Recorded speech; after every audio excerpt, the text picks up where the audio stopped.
I must say that from day one, we had the need because chargebacks chargebacks was huge pain. Chargebacks was kind of the neglected problem of the e-commerce where there was a need. And from day one, we started to make money. From day one, we were able to serve this solution while we always continue to invest and build smart technology on top of that and improving the results to our customers.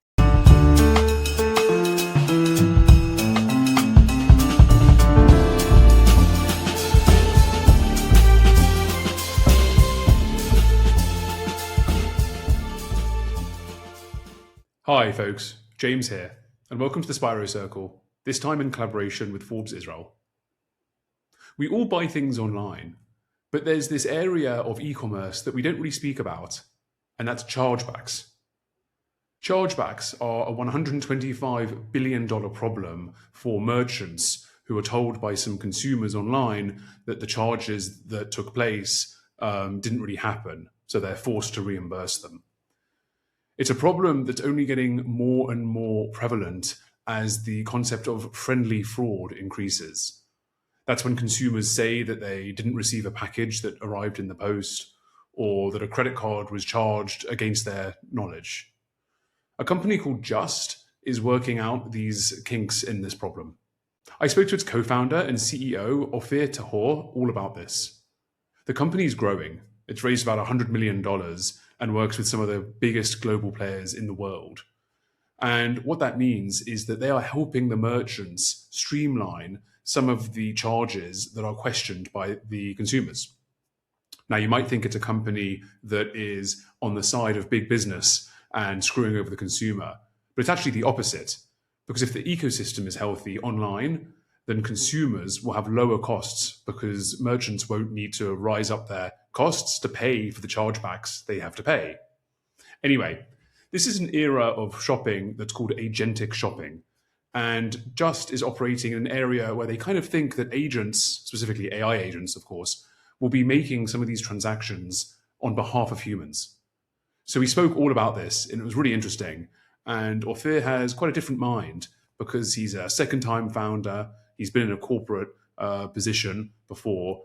And he also just has a very optimistic view on the challenges in the world. So I really hope you enjoy. Ofir, thank you so much for taking the time. Thank you for inviting me.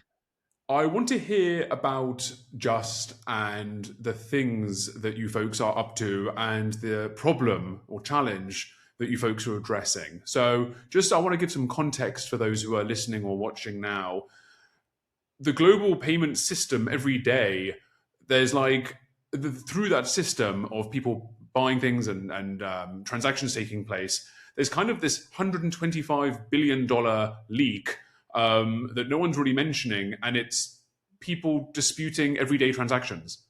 And there's a massive market there, and there's a massive challenge, and that's where you folks are operating. So tell us a bit about Just and what you folks do exactly, and then we'll get into the story of how you got there. Yeah, sounds good. Great. So maybe I will start with what is dispute or chargeback is about to make sure everyone understand. You mentioned about the tremendous number about the impact of the $125 billion year over year. But at the end of the day, it's a very simple process. It's a process that also was defined about 60, 70 years ago by the card networks, where they try to, of course, protect the cardholder. They build a system where, let's say, I'm buying something through DoorDash online, and then after the transaction happened, post-transaction, instead of going to DoorDash, I can also go to my bank account and say whether I don't recognize this transaction or service not described or any other different reason about why I feel I should get my money back. In this case, usually the money will get, the cardholder will get back the money almost immediately, and the burden of proof is on the merchant to explain why they need to get their money back. This is a mechanism created about 60, 70 years ago. What is interesting, you mentioned about the big journeys that happened in the e-commerce world. When it started, it wasn't even e-commerce. It was about people going to stores, and everything was, physical goods and not even online. Today, the world changed significantly. Like probably we are going to talk later on about agentic commerce, but even before agentic commerce, e-commerce by itself and many things change over the time to many real-time experience. If I will compare it to support, real-time experience, and many different processes are happened in real time where many of the cases human being is not involved. However, the mechanism of chargebacks, the way that it works today, it's still very manual operated. It's somehow like stay behind in compared to many other processes within the e-commerce where the way that it works today for the merchant to explain why they need to get their money back, they need to send a document to their payment processor, to the bank on the merchant side, while this document moving to the issuer bank. Let's say if my bank is Chase, so it's going back to my Chase account for Chase to review the document and make decisions accordingly. So this is the process today. And you mentioned just, it's in one end, very random name, sorry. We didn't mention chargeback as part of the name of the company. But what we do in Just today, we help merchants to address those cases. We help merchants to address cases where the cardholder say, I don't recognize this transaction, and for them to report and explain why they need to get their money back in case that they need to get their money back, because not every case they need to fight, especially when the cardholder is right and they need to get their money back. So at the end of the day, the goal is to create we call it kind of a balance between what you should win as the merchant and also like those that you need to win, you should win, and those that you shouldn't win, you should give the money back to the cardholder. So today we help to this ecosystem. And this is, by the way, the reason for the name. It's coming from the word justice in order to create balance in the ecosystem. It's amazing. Thank you. And I just want to kind of provide a bit more context for the situations that you've just outlined. It was a new term to me, so but maybe probably people listening have heard of it. But it's the idea of friendly fraud, which is when consumers are disputing legitimate transactions.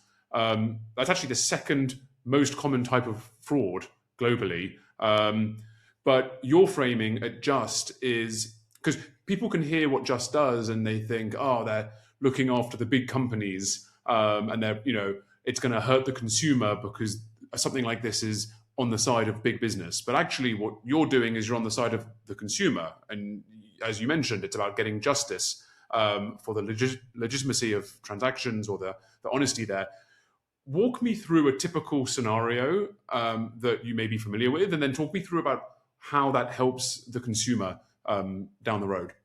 Yeah, great. So I will take the DoorDash example, and I will walk you through a situation where the chargebacks should be in advance of the merchant, and in some cases on the side of the cardholder.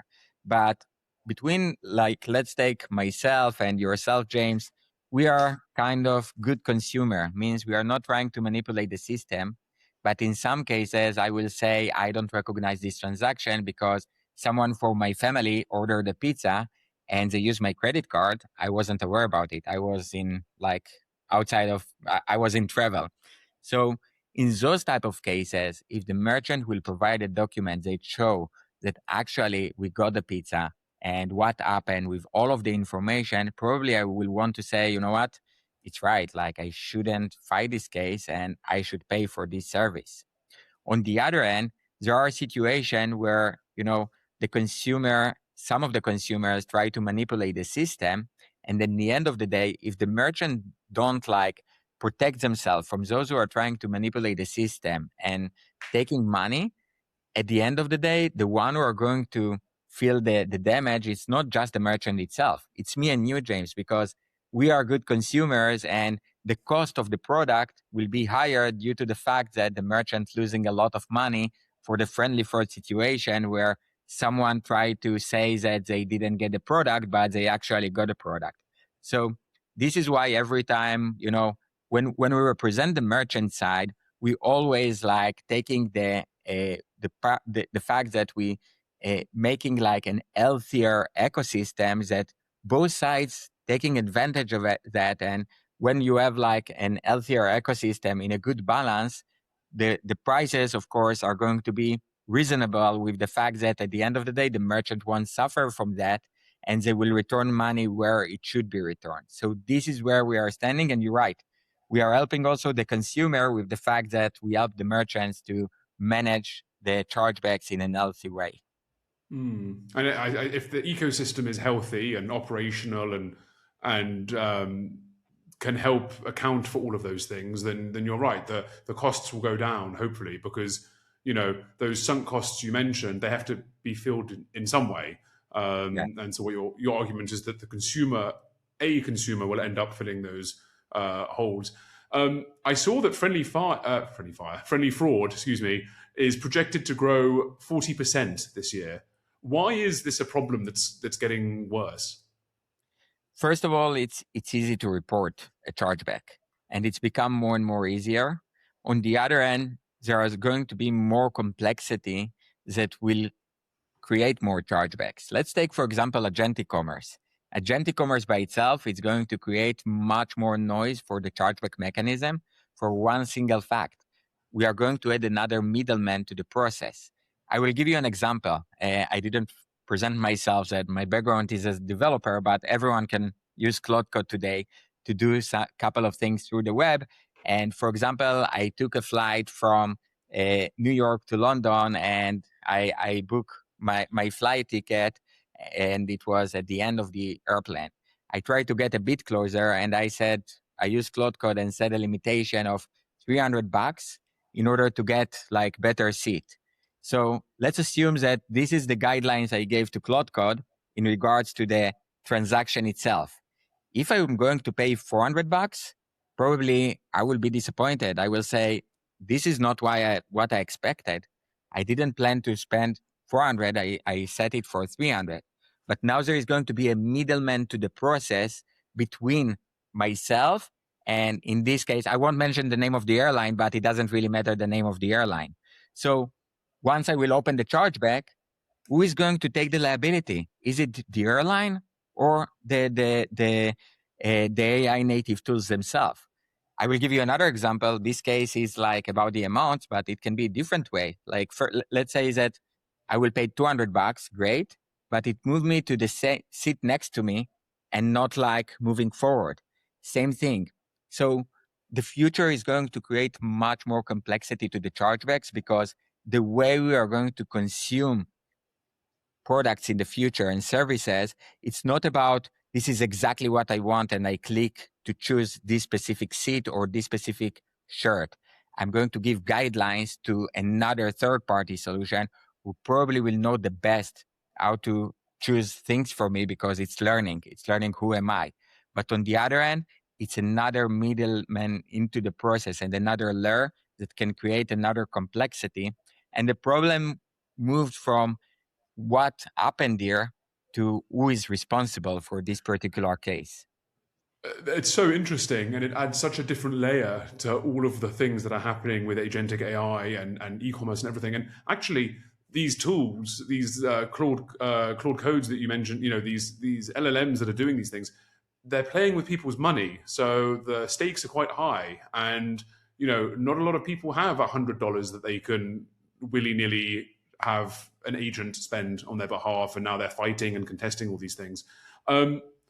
It's very interesting, and I suppose the wider fintech world, if we were kind of to branch out a bit, this is going to create a whole new generation of disputes, right? It's a whole new layer. So where do you see Just fitting in this? Because it seems like it's a great opportunity for you folks as a company, but it also seems like just a massive headache.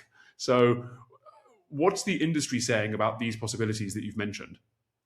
Yeah, so it's a great question. Look, when we founded Just in 2020, from our perspective, and this is my second company as a co-founder, and my background is actually data scientist, I'm getting excited about building products that simplify life.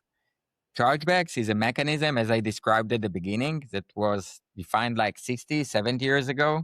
Many of the things moved and become much stronger, much better. The experience of the ecosystem, if you will take companies like Shopify, who did the revolution to the e-commerce world, Stripe, who made revolution to the payment processor world, and many others, chargebacks stay behind.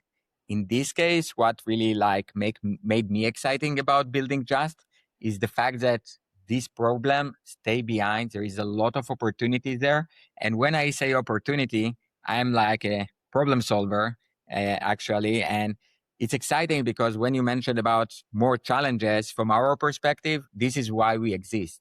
So when we started to build Just, we understood that the current Rails is broken. And while, of course, to change the Rails and not exactly to change, but to build something that will help the ecosystem to be stronger, you need to start somewhere. And what we found out is that the merchant suffers significantly, again, not because like me and you need, we need to make sure that they get the money from us when we are right. The case that at the end of the day, they leave money on the table and they count it as cost of the business.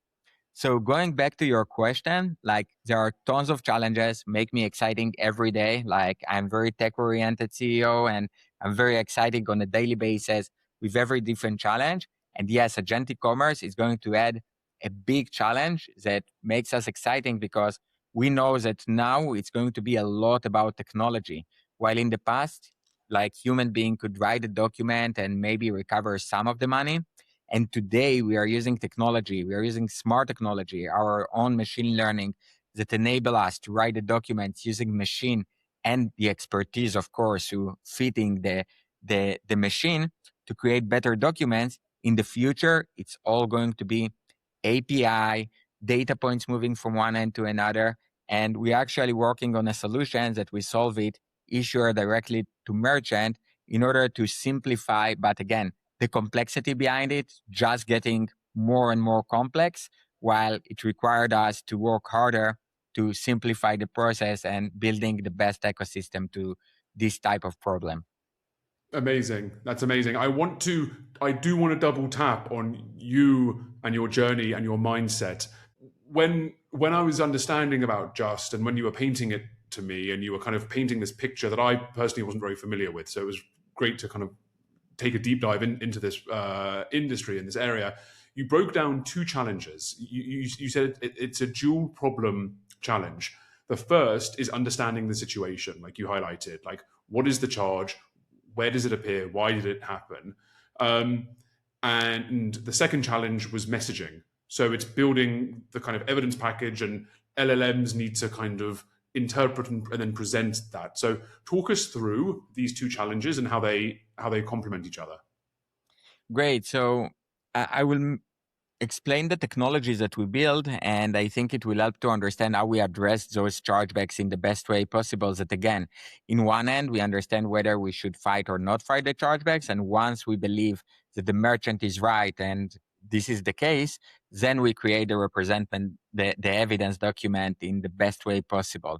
So the two main parts of the technology, the first one is the merchant connectivity. Merchant connectivity means that we gather data and we fetch data from many different data sources. Think about it that for one single chargeback, we collect about 350 different data points today. And when I say different data points, it's not that the amount is different, is that sometimes we need to check something related to the identity. Sometimes we need to check things that related to terms and condition. It's really depend on the decision data points, we call them. There are decision data points and other data points. So the decision data points, like the reason code. The reason code means what the cardholder mentioned when they opened the chargeback. Did they mention that the product is defect, or they mentioned service not as described, or they mentioned I don't recognize this transaction, which is more fraud case. So every different case required us to collect different type of data points in order to handle this particular case. And think about it that there are also today kind of behavioral algorithm, because on the other side of the table, there are human beings who need to read the document and make decision accordingly. So it's adding another layer, because in Citibank, Chase, Wells Fargo, there are different people. And what we built, we called it dynamic arguments technology. The dynamic argument enable us to use the technology in the best way possible. This is our own machine learning, because everything is private data. That learning from won and lost cases in order to understand which arguments, which data points should be used for the similar cases in the future. And of course, the fact that we already handled tens of millions of chargebacks so far enable us every time to improve our evidences, not just for a single merchant. It's not just that we analyze, let's say, a firm chargebacks. We analyze the entire chargebacks all over, and we optimize it also for a firm, also for different type of customers in order to get them the most. So the technology is combination of merchant connectivity, fetching data from tons of platforms. We integrated with over like 100 platforms today, including different type of payment processors. Every merchant has different needs. We are working, of course, with many of the e-commerce customers, and e-commerce has their e-commerce platform. I mentioned Shopify, Magento, and many different ones. While there are some different type of customers from the, let's say, airline who are using Amadeus, or subscription type of customer who are using the subscription tool like ChargeBee, Recurly, and some others. So we integrate with many platforms, including third-party solution that enable us to get the most. Third-party solution like identity solution that enable us to enrich the data. And once we have all of the data for tackling one specific case, then the machine learning starting to work and building the best evidence in place in order to win the most for our merchants. And today we are able to our customers to get almost 2x from what they got before using Just. And we are talking about billions of dollars that Just is handling for the merchants today on a yearly basis. So it's a big amount of money. And we are working mostly with enterprise customers that for them, it's a huge pain. They are having chargebacks of like 50, and we have even customer with over $500 million of chargebacks per year. So for them, it's huge pain because it's coming out of the net income. They already pay for the customer acquisition. They already pay for the service itself, whether if they deliver the product or deliver the service. And the bottom line, it's much more impactful in related to the the the amount of money that they are losing. You're helping these companies with a tool that's changing dynamically due to its nature of machine learning and LLM and AI, but it's a very kind of rules based system, right? Chargeback management. You have card network rules. You have jurisdiction differences. There's regulations involved. There's privacy issues as well, probably. How do you balance the kind of restrictions in the fintech space with the openness of something like an AI tool that can dynamically go off and learn things? Great question. So look, like in one end, we have the ability to learn from results. So, sometimes like merchant ask me how the evidence is going to look like. And I say, I have no idea because the algorithm will make the best for you because the algorithm learning from results. Let's say that Chase on Chase side, they prefer to see, let's say, one type of identity tool, the verification of that. Great, we will show it. We also prioritize about where within the permutation of the arguments, where it should be within the page itself, within the document on the upper level, on the lower level. So the algorithm try many different type of variations. On the other end, we must respect the rules of Visa, MasterCard, and the other card networks. So we have the expertise team, the data scientist team, who analyze everything and they create the arguments and also feed the technology, the machine learning that we have in order to understand how to use those arguments, which arguments to use, and always they change the arguments according to the rules. Let's say Visa released a new change related to the regulation and according to the rules. They just change and there is something new 3.0. And in regards to that, we had more arguments and the machine and the data scientist team not just write the new argument, but also giving the analysis and provide an insight to the machine learning about when to use it, how to use it, and in which type of variations it should be in use. So all of those things, this is the way for us. You know what? Like I somehow like to say that the technology leverage significantly the expertise team, both MLs and LLMs. I like to make the differentiator because, like, again, my background is data scientist, but sometimes people don't make the difference between LLMs and machine learning, because machine learning can be also internal technologies that you build. And in our case, it's internally. That the data is not public. For example, if you will use today Claude cannot really know and learn from previous results, because the previous results about won or lost cases, it's internal data. It's of course contain a lot of privacy data that we are working with the merchant. We have agreement with the merchant about the privacy and security, but the data is very private and related to, let's say, yours transactions. So James card information, name, billing address, and many other informations that cannot be exposed to public LLMs. While of course we are using internally LLMs in some cases to make the technology even stronger. So we are taking our own smart technology, the machine learning that we build, the LLMs themselves, and leverage the expertise team who working in Just, and they are, my partner is a guru in the industry. Like he actually handled chargeback 6 years in a payment processor before we founded the company. He actually brought the idea. And we have a very strong team who every time follow the rules, analyze, and not just letting the machine learning decide by itself, but mostly guide the machine learning about how to get the best results. Okay. Wow. That's amazing. That's Yeah. amazing. Thank you. We've alluded to it now a few times, so I want to lean into it. I want to hear your journey from founder from one company which was acquired, you go into another company, you leave and then become a founder again. You mentioned at the top of this interview recording, you said that the challenges bring opportunities, and that was for me giving good insight into your mindset. So let's examine that. Because as you mentioned, you were a data scientist, then you founded a company, then you were kind of operating as an insider within a large corporate, and then you were a founder again. So how did you change in that? Like, what versions of you were best for those parts of the journeys? Talk me through what that looked like.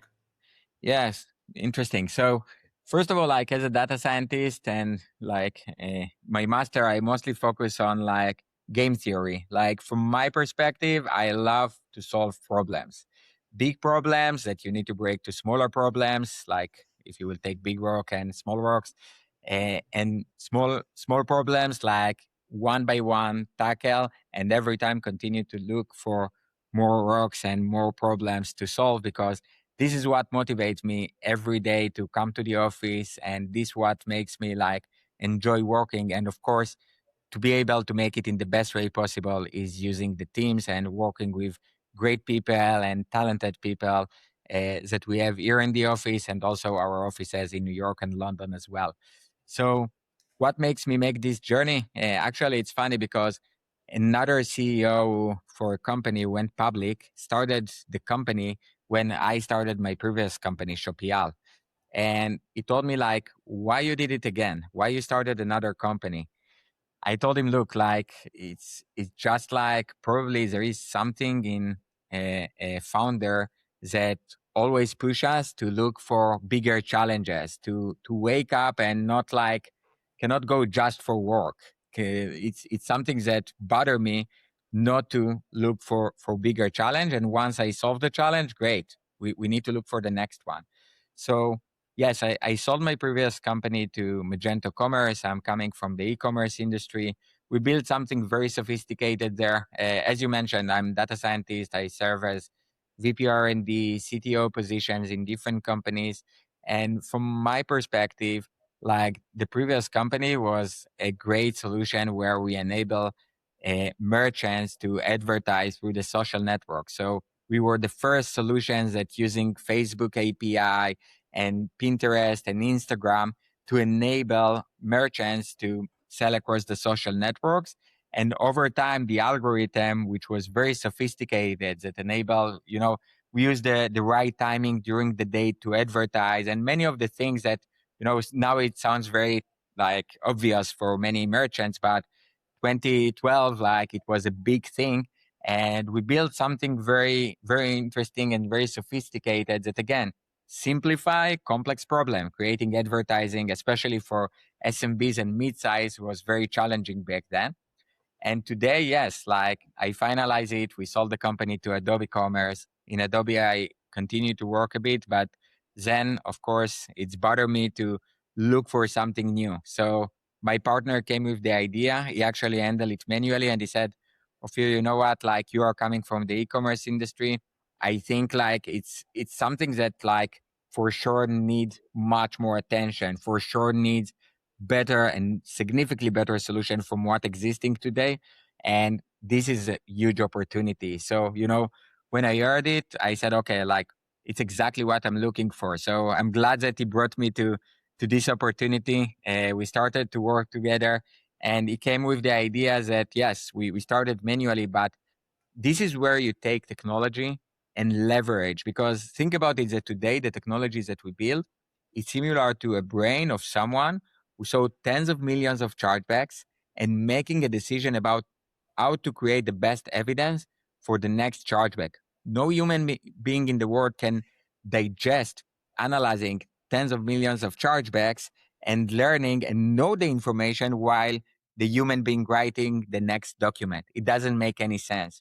So this is exactly where building machine learning, building smart technology makes me exciting about, okay, I must to build it. Of course, I'm not a developer anymore. Like, I'm very old fashioned developer. They won't accept my code. So I didn't build the underlying architecture here, but I'm very exciting to build those type of companies and be in this journey. Definitely. I mean, you sound like a complete 0 to 1 founder. You know, these guys that, or girls, these people who identify a challenge or a problem and want to build a solution or a product. You do it, brush your hands onto the next one, you build another one, and then you've got the other founders or the other kind of execs who are the more 1 to 10 or whatever it is, in terms of the growth. So I love that. I love that. How did you know that Just was a company and not a product feature or a feature in another company? Like, what made you realize that when you were in that transformation? How did you know that this was something that is a value? Because that's a concern now, right? So many, especially AI companies, so many of them, it's like, do we build it ourselves, or are we going to a vendor, or a lot Yeah, of the companies become products. yeah. Yeah, so like there is a statement I usually say here in the office that for me, like a product is beginning always as a feature, but it's true product if there is like product market fit, if there is the need on the other side. I must say that from day one, we add the need, because chargebacks was exist, chargebacks was huge pain. Chargebacks was kind of the neglected problem of the e-commerce, where yes, there was a need, and from day one we started to make money. From day one, we were able to serve this solution while we always continue to invest and build smart technology on top of that and improving the results to our customers. Just last week we had a customer advisory board with our customers. We choose like some customers to learn from them and understand the challenges. And I said two main things that I always say to every one of our customer. In one end, today we have the best solution in the market. On the other end, I believe that it's almost like we are not even getting close to solving your problem with your needs. It's not that in one end I'm show off, on the other end I'm humble. It's the fact that this is a huge problem, and you mentioned 0 to 1. So yes, probably I'm very exciting about the 0 to 1, but the 1 to 10 for us, it's exactly this type of things. Right now, we are building a new solution, and we started to work on this solution, and it's actually an MVP right now and within a POC, where it's solving the problem between the issuer to the merchant. So again, we moved back to 0 to 1. We are still providing the current solution, still exciting, still gaining a lot of customers. The company grows significantly year over year, more than double year over year, and we are not like in doing $100,000 to $500,000. We are in the digits of millions of dollars. And on the other hand, I'm exciting every day to continue to push, because there is a lot more of what needed to build for those type of customers. So for me, a product is where you have a need, where you have someone who will really use it. Otherwise, it's a feature. And to move the feature to be a product, you need a business case and you need the need in order to make it happen. Sometimes it takes longer, sometimes less. In our case, we were able to be in product market fit almost from day one, which also enabled us to raise a lot of capital from the beginning because we were able to show value to the customers from day one. We were able to gain customers from day one, and we were able to design exactly where we want to go with a very big vision for very big problem. Okay, wow, wonderful. Thank you. So I want to give some context and some numbers to some of the things you've just outlined. So Just has raised $100 million. You have a London HQ, and next year in 2027, you're going to break even. So you're definitely growing, and the market for chargeback management, which is new to me, I learned something every episode. So I learned all about the market. It's projected to hit $9 billion in 2035. So you folks are growing, and the market is growing. But how do you go about, for those who are unfamiliar with everything that we've spoken about, how do you go about creating category awareness for such a challenge? Yes, great question. So look, when we founded the company, we weren't the only solution in the market. There were some solutions before exist. If I will start like how everything started, at the beginning, merchants tried to handle things by themselves.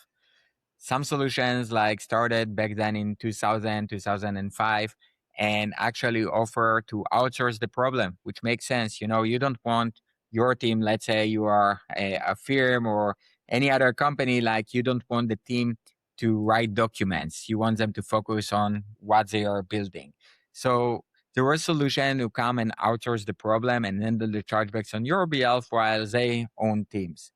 Over time, we saw like more of those solutions with the fact that the amount of chargebacks becomes significantly higher year over year, starting building technology, but technology that mostly focus on the quantity problem. It's technology with template and enable the human being to get the most or to get the most of their time and effort, but the quality wasn't there. Once we found the company, we were the first one who actually used the technology not to handle the quantity problem, to handle the quality problem.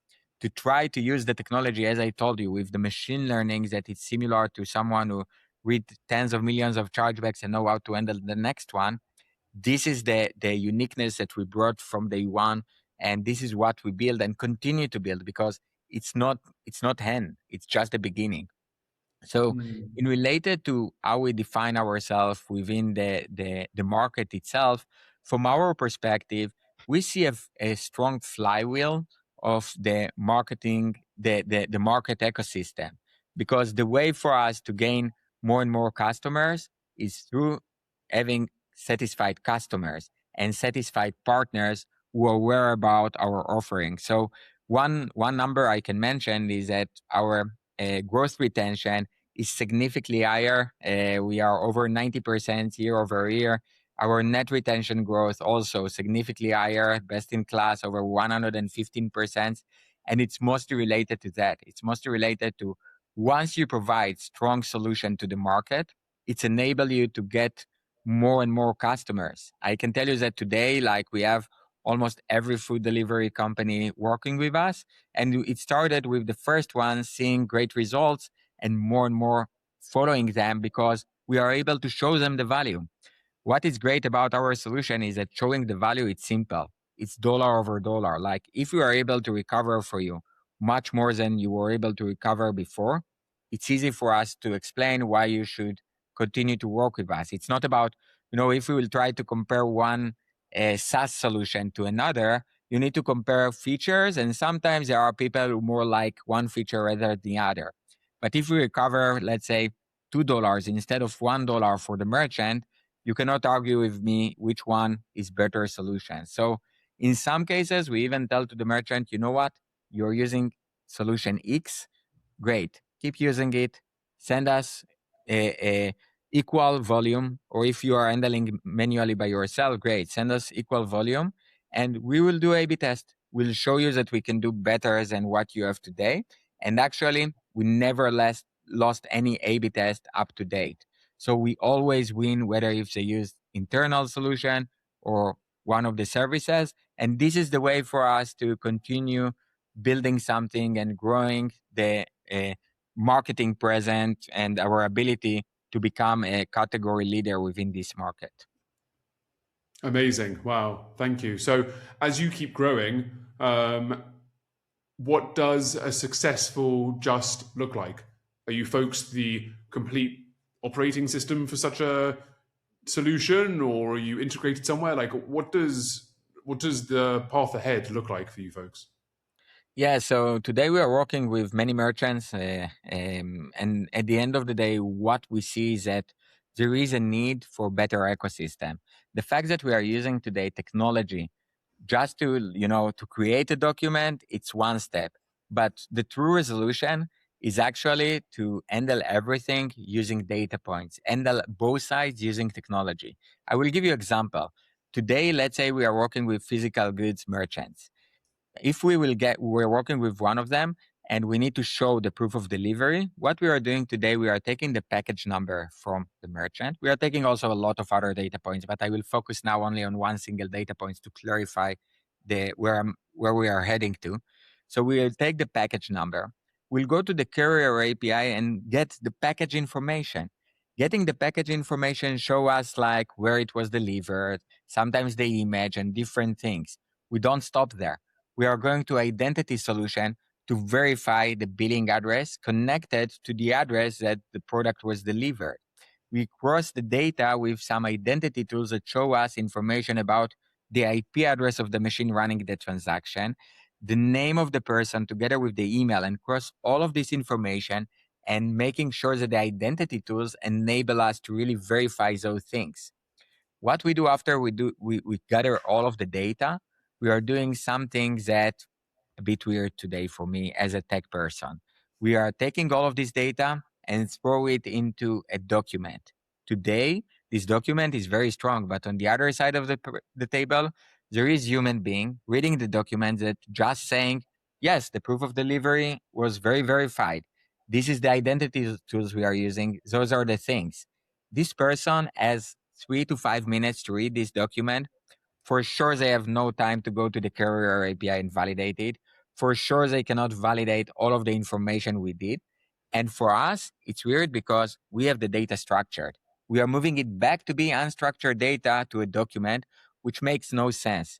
So what we are doing today, we are starting to work with issuers, working with them directly and say, listen, over 80% of the traffic that we see of the chargebacks, we see that whether over 90% the cardholder is right or less than 10% the cardholder is right. In those cases, it's whether the merchant should stay with the money or the refund should happen. So from our perspective, the goal is to use structured data, which in one end will create much better experience for both sides because the money movement will happen in real time. No reason to wait. Today, chargebacks can be handled in between 90 to 120 days. Really bad experience from both sides. The cardholder sometimes get notification. I'm also have my Chase card. Sometimes I get notification after a chargeback 2 weeks, 3 weeks after of provide me more information, but which information you want from me. So it's not good experience for the cardholder. It's not good experience for the merchant who need to wait for the response and document moving from one side to another. On the other end, it's going to be resolved by smart technology, not creating documents by smart technology. And on the other side, someone struggled to read those documents and try to understand if it's really happened or not. So this is the way we are going today. And this is a new solution that we just started to offer. And we are about to sign with the first issuing bank very soon. And we are very excited about it. It's very large issuer, actually one of the largest. And Can you we tell are us who it looking forward. is, or not? So no, it's not signed yet. But once I it will be tried. I signed, tried. we will announce about it. Yeah, but we are very exciting because again, this is a true resolution. And look, we are not about to say that chargebacks won't exist. There is still going to be some cases where there is going to be escalation. But this is a way to prevent many of them and avoiding many cases where it's very clear that the cardholder should get the money back. And all of our merchants, all of the merchants working with us will say, just do the refunds. They should get the merchants. They want good reputation with good consumers. But on the other end, when the merchant should stay with the money, it would be also good for the issuer, not just to know that we said less than 10% the cardholder is right. we also provide analysis about why, and this analysis is verified by Just. It's not fragmented documents that this is the way and this is the rules today, and moving to the other side to read it and to understand if it's right or wrong what we are writing here. Wow. Wow, Ofir, that's amazing. Thank you so much for the insight Thank to you. the industry and the market and what you folks are doing exactly.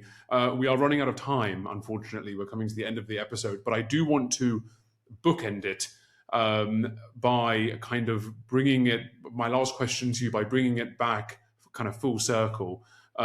Because one of the themes that kept on coming up in the recording today was that you are attracted to challenge and you see the opportunity within the opportunities within those challenges. So my final question to you is, what challenge do you currently see within Just or within the ecosystem? What fresh one that keeps you up at night, and where is the next opportunity? So the ones who keep me up at night are usually the ones that I don't know about them. And again, I'm very exciting about it. I chose this life of like looking and fetch for more challenges and try to solve them. I think like today we are handling like big challenges. Again, I'm not telling to everyone that we are ready, that we have the best solution for you as a merchant, that we have the best solution for you as an issuer. But what I'm saying is that the reason we raised $100 million wasn't just to raise money and to celebrate the money that we raised. Is that because this type of problem needs strong solutions, and for building strong solutions, you need talent people, you need to invest, and you need to understand what is next. So for me, like I'm waking up every night to continue to work on challenges that we are working on a daily basis. And I'm very excited about the unknown. I'm very excited about once we release this solution, I'm sure that there are going to be many more challenges. While I told you about agentic commerce, I'm very excited about it. I gave you one example of Cloud Code that I wrote. But on the other end, there are a lot of unknowns there, but exciting unknown. We don't know how the consuming is going to be with agentic commerce. I'm excited to see how it will be. There are a lot of like assumptions about, it will do everything for you, or no, it will just going to help. But any case, or if it would be this way or that way, it's going to be a big challenge for us and going to be very exciting. And it will require different needs for the ecosystem of the chargeback mechanism. And again, in our case, we started to build prevention, so it's pre-chargeback. It's going to be challenging the ecosystem of resolving situation of settlement between cardholder to merchant on the abstract tray, or between issuer to acquirer on the eye level. Wow. Wow, Yes. it's super exciting, and I can't wait to learn about these new challenges as they come up, and then see how you are going to address them. But Ofir, we are out of time, unfortunately. I do want to give you one last question, if I may, which is, what is the best way for people to connect with you or follow you or stay up to date with the things that you and Just are doing? First of all, like we have, as you mentioned, a headquarter in London. We have also another one in New York, and the headquarter of the R&D and product is located in Israel. Look, like we are all over. We are making sure to be in every single conference. We usually speaker on the stage. Speaker on the stage, not just for the promotion. Speaker on the stage mostly like to develop like interesting discussions, especially about the unknown. The unknown is still there, and let's discuss about it. So I must say that we have full of curiosity about the future, full of curiosity also about AI. I described the company as developing and providing AI solution, but internally we are pushing AI significantly in every single department, and we are very excited about it. So we are really looking forward to meet more, potential partners, potential customers, and also those who are even exciting about AI within the fintech. I'm looking forward to meet each one of you and learn about each one of you. I'm usually like in every big conference, Money 2020, MRC, those type of conferences. We have teams all over. And yeah, we will be very exciting to continue to invest more in the fintech and providing better solutions to both merchants, issuers, cardholders, and to the ecosystem. Wow. On that note, it's been a pleasure speaking with you today and learning all about the industry and the company and your journey and mindset, which I always find so inspiring whenever I speak to guests and I understand more about their thinking and learning some of the outlooks and lessons. Thank you so much for your time and insights today. Thank you very much. It was a pleasure.